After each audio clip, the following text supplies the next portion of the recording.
Hey everybody, it's Christopher from bladecomics.com. Got another drawing tutorial for you. We've got a lot to cover, so let's get right to it. I've got my outline laid out and I'm just going over it now, making some of it darker. If you notice, I use a playing card underneath my hand. It's a jumbo playing card.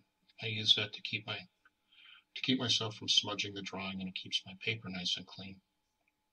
You want to be careful though. You don't want the card to drag over the drawing too much. It works out kind of good for me because the card sticks to my hand, so when I pick my hand up, it kind of just moves with me. Here's a really good tip. When I erase, I always use a brush to get the little particles that I erased off of the paper. The reason I do this is to keep from just spitting a little bit. Every once in a while you'll spit a little bit and it'll leave a mark on your drawing that's just nearly impossible to get out. Doing a little more outline. I think I'm going to go straight into the eye after the outline. Yep. If you look in the pupil, I leave a little half circle in the pupil for a catch light. This helps make the eye look somewhat realistic. Then I just use some lines heading towards the pupil. I don't go all the way to the pupil, just some lines from the edge of the iris heading towards the pupil in all directions. I use a semi-realistic style, and these little things will apply to any eyes, not just Lydia Cromwell and her big squashy cyclops head. And then I use a tortillion. A tortillion is a blending tool. It's just rolled up paper. If you've never tried these, try them out. They're excellent for blending and shading. You can get 6 for $1 online or at Michael's or whatever art store. But they just help move the lead around a little bit, and you can be really precise with them. And I use the tortillion to go around the eye and just blend some of those lines a little bit more. It gives it a little more of a realistic look.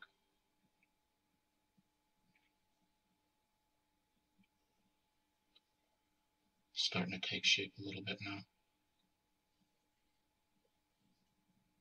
going to spend a little extra time on the eye to go through every last thing. People seem to like the eyes. I do the upper line and the bottom line a little bit darker, and I'll do the upper one darker and thicker than the bottom one, and that will help to indicate eyelashes.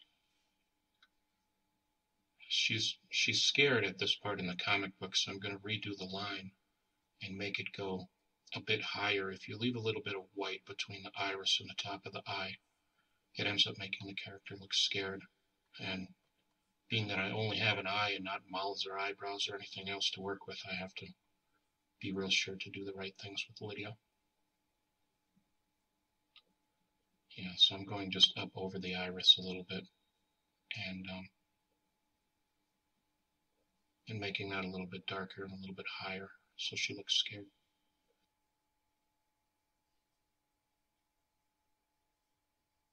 Now here's a really good tip. If you use some shading on the whites of the eye, it will make your eye appear to be more round. That's something that a lot of beginners miss, is they just leave the white of the eye completely white.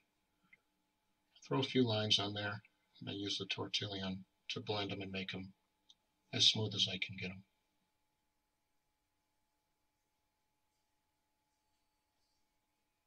You can already start to see that it's starting to look a little bit 3D, a little bit realistic. I don't use a perfectly realistic style, just semi-realistic, I guess. Then what am I doing here? I think I'm going to add eyelashes. Yeah, make that a little bit darker. I'll probably blend that in first. Yeah, making it a little bit thicker. I narrate these videos after I recorded them because I can't seem to draw and talk at the same time without having great big giant pauses and everything. It's a little hard to get the information across and still make a decent drawing. So if it seems like I don't know what I'm doing, it's because I kind of don't know what I'm doing sometimes. I'm going to take the tortillion and blend that line out. Anytime you can take an outline or any line and just blend it a little bit, it will help your drawings to look a little more realistic. It's really a simple thing to do, and it's fun. You've got to use the right paper for it, but I'll leave a list of tools what I used for this exact drawing in the description box. Doing the upper eyelid there. I'm going to blend that with the tortillion. If you've never used good paper and you draw a lot, please, pretty please, go out and get yourself some good paper. You won't believe the difference it makes in your drawings. Your tools are all you have. If you're using printer paper or something like that, just get some good stuff and you'll wonder how you ever drew without it. It's absolutely amazing the difference good paper can make. There's a little close-up of the eye. I'll throw a good picture in at the end so you can get a real good look at it after I've got it scanned.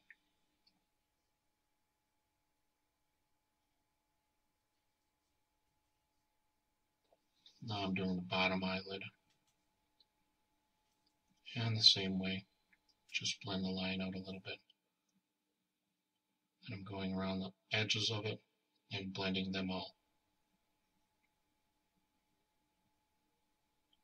Again, if you get rid of the outlines, even a little bit, you can start to see how her head is starting to take shape, and it looks a little bit more three-dimensional just from the tiny bit of blending.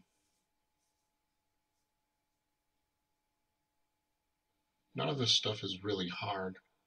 It's all pretty easy. It just takes a little bit of time, but drawing is fun. It's relaxing. It's better than a brick to the head.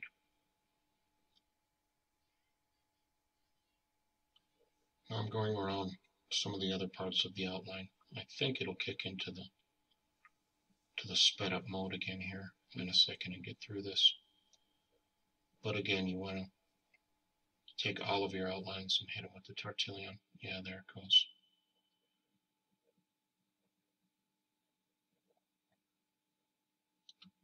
See, even that little bit, you can see that it starts to make a big difference to make the drawing look a little more real.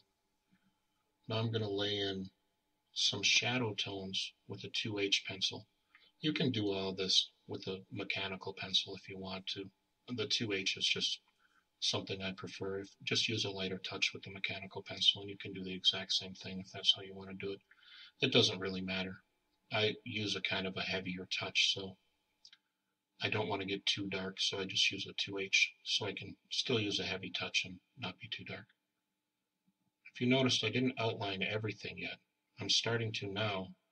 After I get the shadow tones in, I outline everything.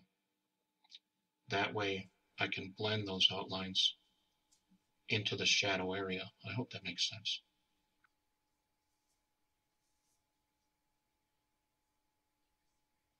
See, I'm going along the shadow areas now, making the outline darker. It's starting to take shape here already. I want to tell everybody, if you have any questions, feel free to throw them in the comment box or send me a message or whatever. I'll answer every single one of them in some video or another. I'd like to get as many questions answered as I possibly can to help everybody out so they can learn a little bit. So now I've got the rest of the outline done. And again, just taking the tortillion and you blend some of that out and you'll see that it looks a little more three-dimensional. If you looked at it a second ago there, the outline makes it look really flat. And just this tiny bit of blending, you can already see it starting to take shape, that it's got that three-dimensional look to it. It's one of the cool things about using this semi-realistic style is that you can blend things out so well and make them look real without having to do all too much work. Don't get me wrong, this stuff takes time, but it's really not that bad.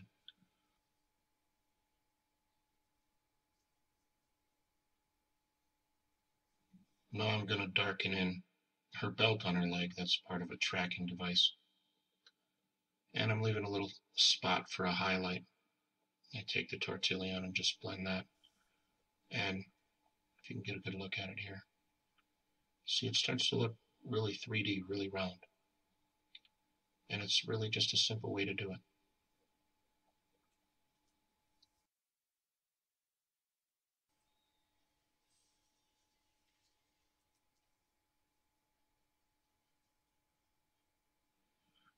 Now I'm going to do her bikini.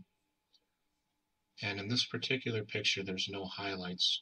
There's no real direct light hitting it, so it's just basically filling it in black.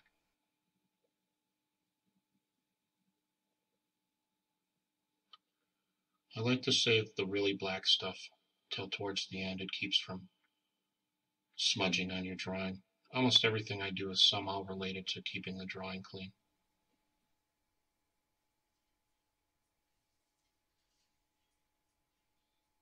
I'm going to do her hair. I'll spend a little extra time on this.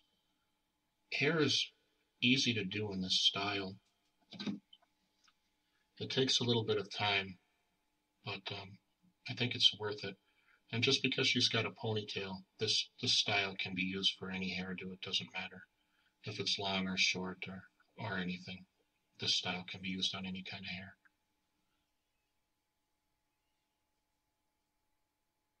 She's got a couple little bands that hold her ponytail together. I'm just outlining those and shading them real quick. Then I'm going to leave a highlight on her ponytail where the light's hitting it.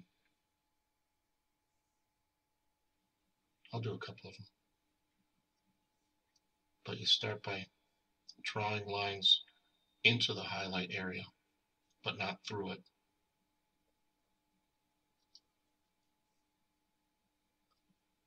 And everywhere else is pretty much just lines. You do a few and you can do them light and build it up, or you can do it all at once. It's really a personal decision depending on how dark or light you want the hair.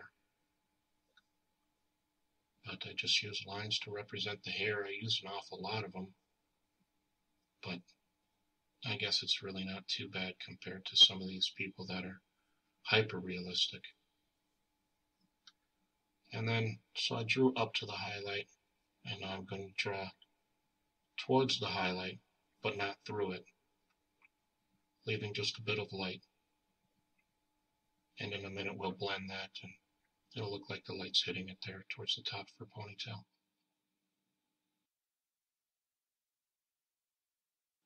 And then I'm doing the same thing in the other area there, just leaving a light spot.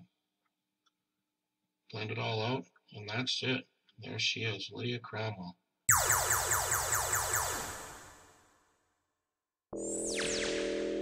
Check out the new How to Draw comic book only at bladecomics.com.